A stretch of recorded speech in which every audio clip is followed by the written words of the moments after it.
Ketika tiba saat perjamuan Paskah, Yesus duduk makan bersama-sama dengan rasul-rasulnya. Katanya kepada mereka, "Aku sangat rindu makan Paskah ini bersama-sama dengan kamu sebelum aku menderita. Sebab aku berkata kepadamu, aku tidak akan memakannya lagi sampai perjamuan ini digenapkan dalam kerajaan Allah." kemudian Yesus mengambil sebuah cawan, mengucap syukur, lalu berkata, "Ambillah ini dan bagikanlah di antara kamu. Sebab aku berkata kepadamu, mulai sekarang ini, aku tidak akan minum lagi hasil pokok anggur sampai kerajaan Allah telah datang."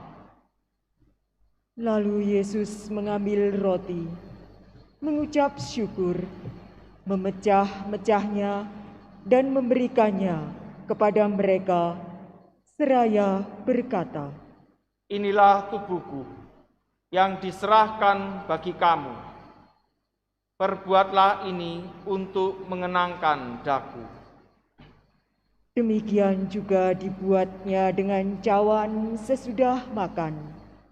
Ia berkata, Cawan ini adalah perjanjian baru oleh darahku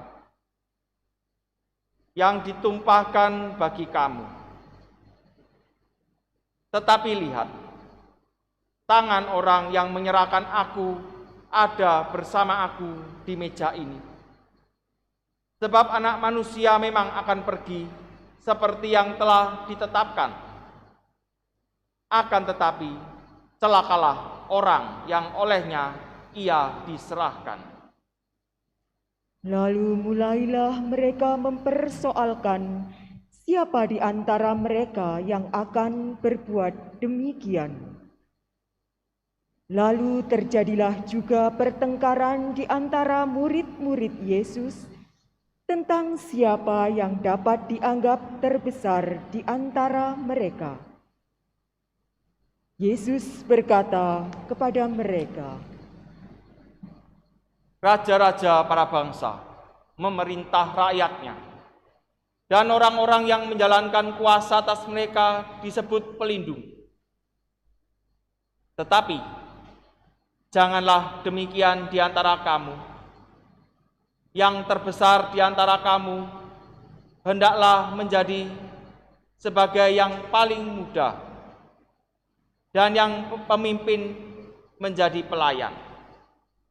Sebab siapakah yang lebih besar, yang duduk makan atau yang melayani? Bukankah dia yang duduk makan? Tetapi aku ada di tengah-tengah kamu sebagai pelayan. Kamulah yang tetap tinggal bersama-sama aku dalam segala pencobaan yang aku alami. Maka aku menentukan hak-hak kerajaan bagi kamu, sama seperti Bapakku menentukannya bagiku. Kamu akan makan dan minum semeja dengan aku di dalam kerajaanku, dan kamu akan duduk di atas tahta untuk menghakimi ke-12 suku Israel. kemudian Yesus berkata kepada Petrus, Simon, Simon, lihat, iblis telah menuntut untuk menampi kamu seperti gandum. Tetapi aku telah berdoa untuk engkau, supaya imanmu jangan gugur. Dan jikalau engkau sudah insaf, kuatkanlah saudara-saudaramu. Jawab Petrus, Tuhan, aku bersedia masuk penjara dan mati bersama-sama dengan Engkau. tetapi Yesus berkata, Aku berkata kepadamu, Petrus, hari ini ayam tidak akan berkokok sebelum engkau 3 kali menyangkal aku. Lalu Yesus berkata kepada semua rasul, ketika aku mengutus kamu dengan tidak membawa pundi-pundi, bekal dan kasut, adakah kamu kekurangan apa-apa? Jawab mereka. Suatu pun tidak. Katanya kepada mereka. Tetapi sekarang ini, siapa yang mempunyai pundi-pundi, hendaklah ia membawanya. Demikian juga yang mempunyai bekal. Dan siapa yang tidak mempunyainya, hendaklah ia menjual jubahnya dan membeli pedang. Sebab aku berkata kepadamu, bahwa nas kitab suci ini harus digenapi padaku. Ia akan terhitung di antara pemberontak-pemberontak. Sebab apa yang tertulis tentang aku sedang digenapi. Kata mereka. Tuhan, ini ada 2 pedang. Jawabnya. Sudah cukup. Lalu pergilah Yesus keluar kota, dan sebagaimana biasa, ia menuju Bukit Zaitun. Murid-muridnya juga mengikuti dia. Setelah tiba di tempat itu, ia berkata kepada mereka, Berdoalah supaya kamu jangan jatuh ke dalam pencobaan. Kemudian Yesus menjauhkan diri dari mereka, kira-kira sepelempar batu jaraknya. Di sana ia berlutut dan berdoa. Katanya, Ya Bapakku, jikalau engkau mau, ambillah cawan ini daripadaku. Tetapi bukanlah kehendakku, melainkan kehendak-Mu lah yang hendaknya terjadi. maka seorang malaikat dari langit menampakkan diri untuk memberi kekuatan kepadanya. Yesus sangat ketakutan dan makin bersungguh-sungguh berdoa. Peluhnya menjadi seperti titik-titik darah yang bertetesan di tanah. Lalu ia bangkit dari doanya dan kembali kepada murid-muridnya. Tetapi ia mendapati mereka sedang tidur karena duka cita. Katanya kepada mereka, Mengapa kamu tidur? Bangunlah dan berdoalah, supaya kamu jangan jatuh ke dalam pencobaan. waktu Yesus masih berbicara, datanglah serombongan orang. Sedang muridnya yang bernama Yudas mendekati dia untuk menciumnya. Maka kata Yesus kepadanya, Hai Yudas, engkau menyerahkan anak manusia dengan ciuman? ketika mereka yang bersama-sama dengan Yesus melihat apa yang akan terjadi, berkatalah mereka, Tuhan, mestikah kami menyerang mereka dengan pedang? dan seorang dari mereka menyerang hamba Imam Agung, sehingga putuslah telinga kanannya. Tetapi Yesus berkata, Sudahlah. Lalu Yesus menjamah telinga orang itu dan menyembuhkannya. Maka Yesus berkata kepada imam-imam kepala dan para kepala pengawal bait Allah serta tua-tua yang datang untuk menangkap dia. Katanya, Sangkamu aku ini penyamun, maka kamu datang lengkap dengan pedang dan pentung. Padahal tiap-tiap hari aku ada di tengah-tengah kamu di dalam bait Allah, dan kamu tidak menangkap aku. Tapi inilah saatmu, dan inilah kuasa kegelapan itu. lalu Yesus ditangkap dan dibawa dari tempat itu. Ia digiring ke rumah Imam Agung, dan Petrus mengikuti dari jauh. Di tengah-tengah halaman rumah itu, orang memasang api, dan mereka duduk mengelilinginya. Petrus juga duduk di tengah-tengah mereka. Seorang hamba perempuan melihat dia duduk dekat api. Ia mengamat-amati Petrus, lalu berkata, Orang ini juga bersama-sama dengan Yesus. tetapi Petrus menyangkal. Katanya, Bukan, aku tidak mengenal dia. tidak berapa lama kemudian, seorang lain melihat dia, lalu berkata, Engkau juga seorang dari mereka. tetapi Petrus berkata, Bukan, aku bukan seorang dari mereka.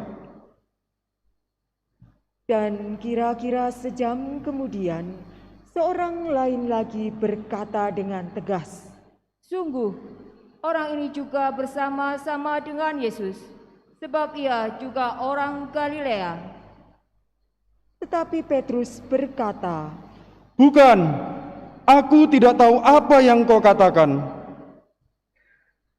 seketika itu juga, sementara Petrus berkata, berkokoklah ayam.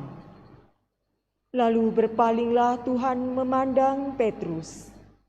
Maka teringatlah Petrus bahwa Tuhan telah berkata kepadanya, Sebelum ayam berkokok pada hari ini, engkau telah 3 kali menyangkal aku. Lalu Petrus pergi keluar dan menangis dengan sedih. Sementara itu, Yesus diolok-olok dan dipukuli oleh orang-orang yang menahannya. Mereka menutupi muka Yesus dan bertanya, Coba katakan, siapa yang memukul engkau? dan banyak lagi hujat yang mereka ucapkan kepadanya. Setelah hari siang, berkumpullah sidang para tua-tua bangsa Yahudi, imam-imam kepala dan ahli-ahli Taurat. Lalu mereka menghadapkan Yesus ke mahkamah agama mereka. Katanya, Jikalau engkau adalah Mesias, katakanlah kepada kami. jawab Yesus, Sekalipun aku mengatakan kepadamu, kamu toh tidak percaya. Dan sekalipun aku bertanya sesuatu kepadamu, kamu toh tidak akan menjawab. Mulai sekarang anak manusia sudah duduk di sebelah kanan Allah yang Maha Kuasa. kata mereka semua. Kalau begitu, engkau ini anak Allah? Jawab Yesus, Kamu sendiri mengatakan bahwa akulah anak Allah. lalu kata mereka, Untuk apa kita perlu kesaksian lagi? Kita telah mendengarnya dari mulutnya sendiri. lalu bangkitlah seluruh sidang itu, dan Yesus dibawa menghadap Pilatus. Di situ mereka mulai menuduh dia. Katanya, Telah kedapatan oleh kami bahwa orang ini menyesatkan bangsa kami. Ia melarang orang membayar pajak kepada kaisar, dan tentang dirinya, ia mengatakan bahwa ia adalah Kristus, yaitu Raja. Pilatus bertanya kepada Yesus, Benarkah engkau Raja orang Yahudi? jawab Yesus, Engkau sendiri mengatakannya. kata Pilatus kepada imam-imam kepala dan seluruh orang banyak itu, Aku tidak menemukan kesalahan apapun pada orang ini. Tetapi mereka makin kuat mendesak. Katanya, Ia menghasut rakyat dengan ajarannya di seluruh Yudea. Ia mulai di Galilea dan kini sudah sampai di sini. ketika Pilatus mendengar itu, ia bertanya, apakah Yesus itu seorang Galilea? Dan ketika tahu bahwa Yesus seorang dari wilayah Herodes, Pilatus mengirim dia menghadap Herodes, yang pada waktu itu ada juga di Yerusalem. Ketika melihat Yesus, Herodes sangat girang. Sudah lama ia ingin melihat Yesus karena ia sering mendengar tentang Dia. Lagi pula ia berharap dapat melihat bagaimana Yesus mengadakan suatu tanda. Ia mengajukan banyak pertanyaan kepada Yesus, tetapi Yesus tidak memberi jawab apapun. Sementara itu, imam-imam kepala dan ahli-ahli Taurat maju ke depan dan melontarkan tuduhan-tuduhan yang berat kepada Yesus. Maka mulailah Herodes dan pasukannya menista serta mengolok-olok Yesus. Ia mengenakan jubah kebesaran kepada Yesus, lalu mengirim dia kembali kepada Pilatus. Dan pada hari itu juga bersahabatlah Herodes dan Pilatus yang sebelumnya bermusuhan. Lalu Pilatus mengumpulkan imam-imam kepala serta rakyat dan berkata kepada mereka, Kamu telah membawa orang ini kepadaku sebagai orang yang menyesatkan rakyat. Kamu lihat sendiri bahwa aku telah memeriksanya, dan dari kesalahan-kesalahan yang kamu tuduhkannya kepadanya, tidak ada yang kudapati padanya. Herodes pun tidak menemukan kesalahan padanya, sehingga ia mengirimkan dia kembali kepada kami. Sesungguhnya, tidak ada suatu apapun yang dilakukannya yang setimpal dengan hukuman mati. Jadi aku akan mengajar dia, lalu melepaskannya.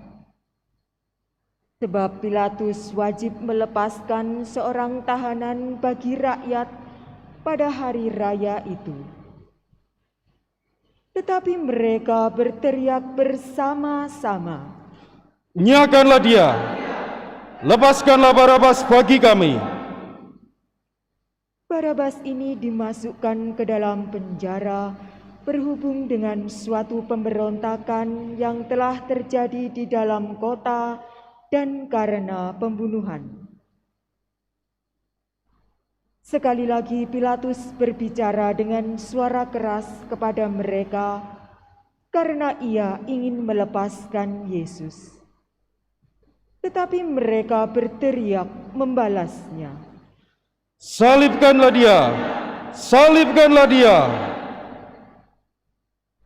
kata Pilatus untuk ketiga kalinya kepada mereka, Kejahatan apa yang sebenarnya telah dilakukan orang ini? Tidak ada suatu kesalahan pun yang kudapati padanya yang setimpal dengan hukuman mati. Jadi aku akan menghajar dia, lalu melepaskannya. Tetapi dengan berteriak mereka mendesak dan menuntut supaya Yesus disalibkan. Akhirnya mereka menang dengan teriakan mereka. Lalu Pilatus memutuskan supaya tuntutan mereka dikabulkan.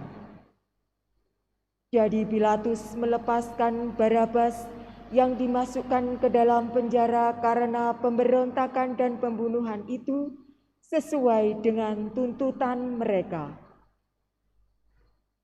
Ketika membawa Yesus untuk disalibkan, para serdadu menahan seorang yang bernama Simon dari Kirene, yang baru datang dari luar kota, lalu meletakkan salib Yesus di atas bahunya, supaya ia memikul sambil mengikuti Yesus. Sejumlah besar orang mengikuti Yesus. Di antaranya banyak perempuan yang menangisi dan meratapi Dia.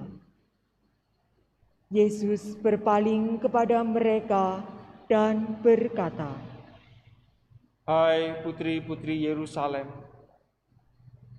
janganlah kamu menangisi aku, melainkan tangisilah dirimu sendiri dan anak-anakmu.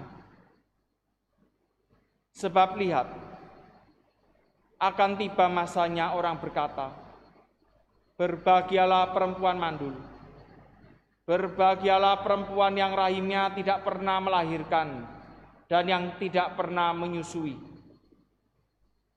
Maka orang akan mulai berkata kepada gunung-gunung, runtuhlah menimpa kami, dan kepada bukit-bukit, timbunlah kami. Sebab jikalau orang berbuat demikian terhadap kayu hidup, apakah yang akan terjadi dengan kayu kering?" Bersama Yesus digiring juga dua orang lain, yaitu dua penjahat, untuk dihukum mati bersama-sama dengan Dia. Ketika mereka sampai di tempat yang bernama Tengkorak, mereka menyalibkan Yesus di situ. Kecuali Yesus, disalibkan juga kedua orang penjahat itu, yang seorang di sebelah kanan, yang lain di sebelah kirinya. Ketika bergantung di salib, Yesus berkata, "Ya Bapa, ampunilah mereka, sebab mereka tidak tahu apa yang mereka perbuat." Dan mereka membuang undi untuk membagi pakaian Yesus. Orang banyak berdiri di situ dan semua melihatnya. Pemimpin-pemimpin mengejek Yesus.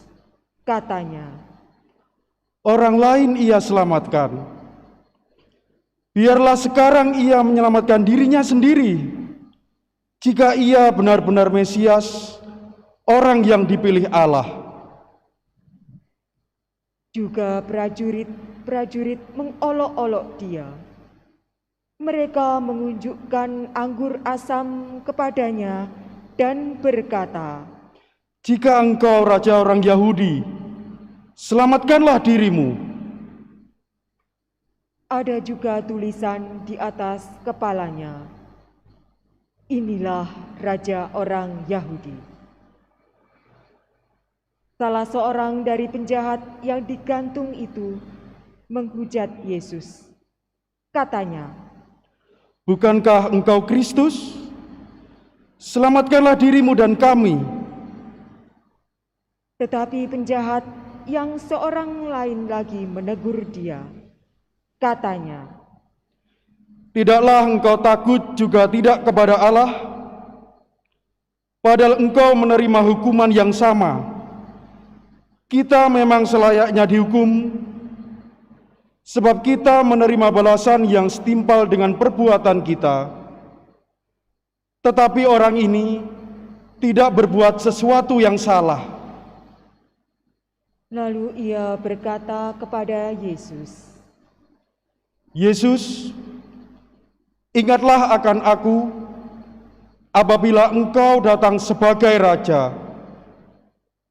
Kata Yesus kepadanya, Aku berkata kepadamu, sesungguhnya pada hari ini juga engkau akan ada bersama-sama aku di dalam Firdaus. Ketika itu kira-kira pukul 12. Kegelapan meliputi seluruh daerah itu sampai jam 3, sebab matahari tidak bersinar. Ketika itu tabir bait suci terbelah 2. Lalu Yesus berseru dengan suara nyaring, Ya Bapa, ke dalam tangan-Mu kuserahkan nyawaku. dan sesudah berkata demikian, Yesus menyerahkan nyawanya.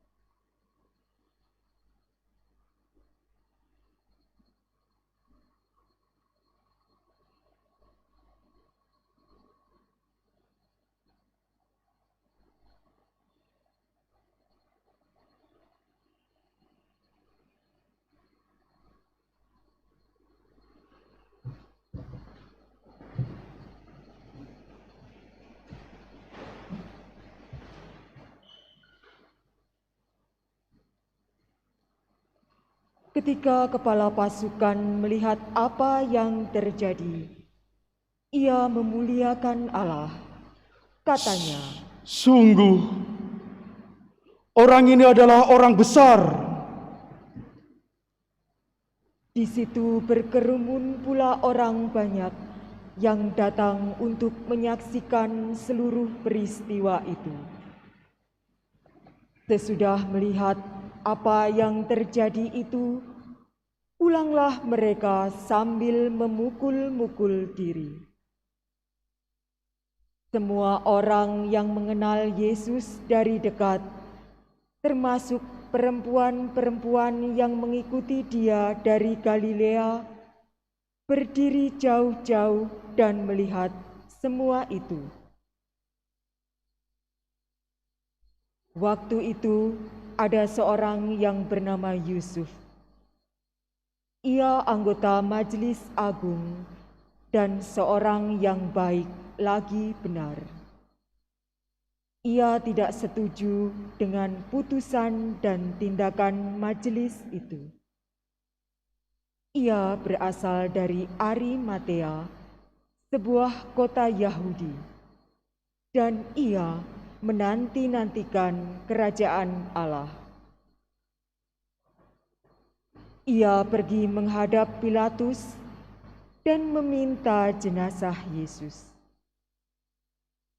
Dan sesudah menurunkan jenazah itu, ia mengafaninya dengan kain lenan, lalu membaringkannya di dalam kubur yang digali di dalam bukit batu, di mana belum pernah dibaringkan satu jenazah pun. Hari itu adalah hari persiapan, dan Sabat hampir mulai. Perempuan-perempuan yang datang bersama Yesus dari Galilea ikut serta dan melihat kubur itu. Juga mereka melihat bagaimana jenazah Yesus dibaringkan. Setelah pulang, mereka menyediakan rempah-rempah dan minyak mur. Dan pada hari Sabat, mereka beristirahat menurut hukum Taurat. Demikianlah sabda Tuhan.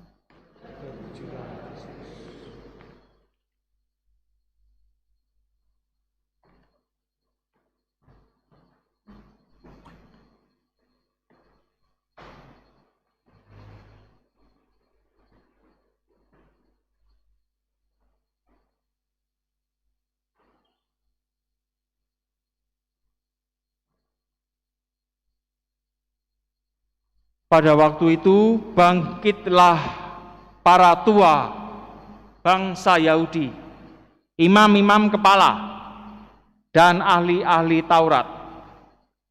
Mereka membawa kepada Yesus, kepada Pilatus, dan di situ mereka mulai menuduh Dia. Kata mereka, telah kedapatan oleh kami bahwa orang ini menyesatkan bangsa kami. Ia melarang orang membayar pajak kepada kaisar, dan tentang dirinya ia mengatakan bahwa ia adalah Kristus, yaitu Raja. Saudara-saudari yang terkasih dalam Kristus, memang untuk menjatuhkan orang benar itu mudah. Apalagi kalau dasarnya sebenarnya adalah karena iri hati dan kebencian. Maka orang bisa mencari-cari alasan untuk menghukum dan menyalahkan orang yang benar. Inilah yang dialami oleh Yesus. Yesus dihukum mati adalah karena rasa iri hati, karena kebencian yang dilakukan, yang muncul dari dalam diri ahli-ahli Taurat dan orang Farisi. Lalu kemudian tuduhan apa yang sebenarnya diberikan kepada Yesus sehingga Yesus dihukum mati? Tuduhan sebenarnya adalah, kalau dengan bahasa kita sekarang ini, adalah menista agama. Ternyata apa yang dialami Yesus terjadi sampai sekarang ini. Kita pun berkali-kali mendengarkan mungkin di media sosial berita tentang penistaan agama. Itu bukan hal baru. Itu sudah terjadi 2000 tahun yang lalu dan dialami oleh Yesus sendiri. Saudara-saudari yang terkasih, kalau kita mau merenungkan bersama, iri hati dan kedengkian itu bisa muncul dari dalam diri kita. Mungkin kita berpikir, ya Romo, orang iri hati kalau kita dalam sehari-hari mungkin adalah orang yang mungkin misalnya apapun dia mungkin tidak punya, mungkin kehidupan ekonominya lebih miskin, mungkin bisa kalau ya orang iri hati karena saya tidak punya apa-apa Romo, jadi saya gampang iri hati sama orang yang kaya raya. Saya tidak punya kelebihan apapun, lalu kemudian muncul rasa iri hati. Kalau kita mungkin berpikiran secara sekilas saja, kita bisa mengatakan orang yang iri itu adalah orang yang tidak punya. Ternyata iri hati, kedengkian itu tidak tergantung pada kehidupan ekonomi kita. Entah miskin, entah kaya raya, orang bisa iri hati ternyata. Jadi iri hati tidak tergantung pada hal yang ada di luar diri kita. Apapun yang kita punya, bukan tergantung pada itu. Iri hati dan kedengkian itu muncul dari dalam hati. Entah orangnya kaya raya, punya kedudukan, punya jabatan, punya posisi yang tinggi, atau orang itu mungkin tidak punya apa-apa dalam posisi yang rendah, ternyata semuanya bisa memiliki sikap iri hati. Dan sebenarnya juga rasa iri hati dan kedengkian itu selain menghancurkan orang lain, juga menghancurkan diri kita sendiri. Mungkin kalau hal sehari-hari yang kita mungkin alami, mungkin banyak orang nggak bisa tidur kalau malam, tensinya naik karena iri hati, bisa. Banyak penyakit muncul juga karena orang memiliki sikap iri hati. Sehingga dengan demikian tidak akan ada damai, tidak akan pernah ada sukacita, kegembiraan, kebahagiaan dalam diri orang yang memiliki hati yang iri, memiliki hati yang dengki.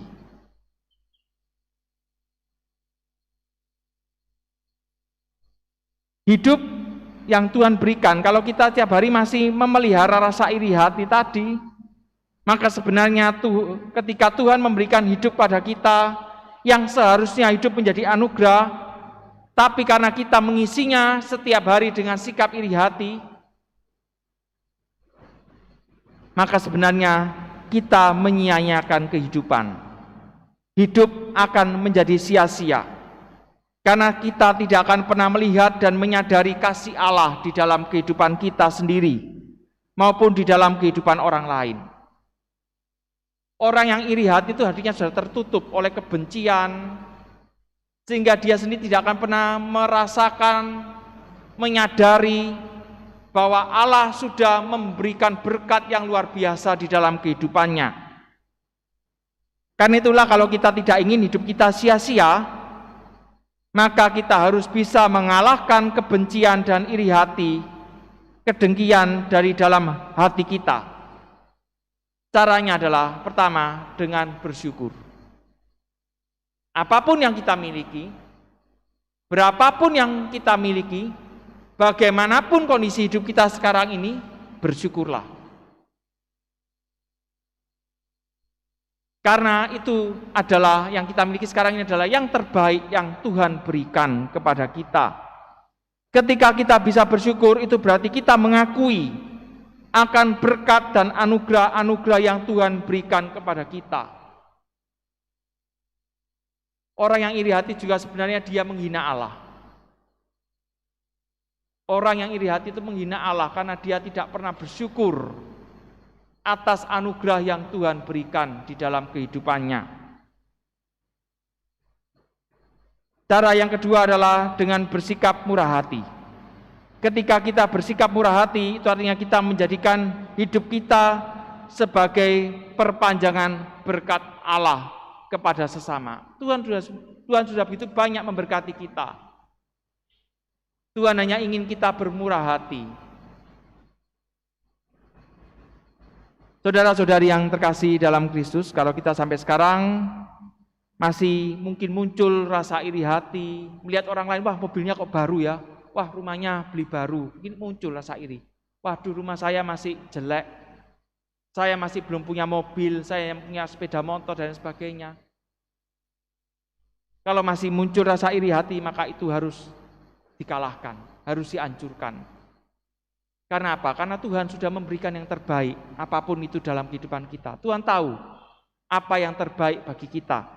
Yang diminta dari kita adalah kita harus sungguh-sungguh bersyukur atas segala anugerah yang Tuhan berikan, menyadari berbagai rahmat, penyertaan dan berkat yang Tuhan berikan kepada kita, sehingga dengan demikian kalau kita bisa bersyukur, kita bisa bersikap murah hati, maka berkat lain yang Tuhan berikan adalah damai, sukacita, dan kebahagiaan di dalam kehidupan kita setiap hari.